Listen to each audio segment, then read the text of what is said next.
সাবরুম মহকুমার বন্যা পরিস্থিতি অবনতি হয়েছে।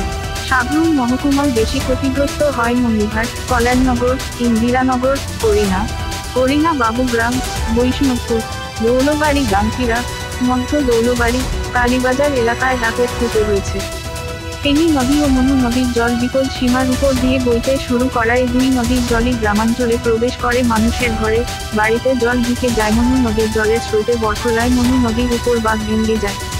ফলে সাবরুমের শস্য ভাণ্ডার নামে পরিচিত গোবিন্দ মাঠ পুরো জলের তলায়। বরখলা, ইন্দিরানগর, কল্যাণনগর মানুষের বাড়িঘরের ব্যাপক ক্ষতি হয়। মনু নদীর জল পশ্চিম হরিণা বাবুগ্রাম কৃষকের জমি, মানুষের বাড়ি, পুকুর জলের তলায়।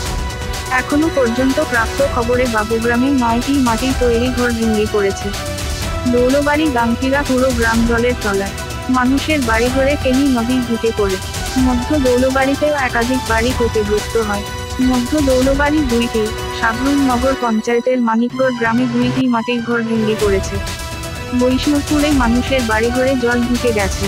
সাবরুমের সাথে রেল যোগাযোগ গত পরশুদিন থেকেই বন্ধ।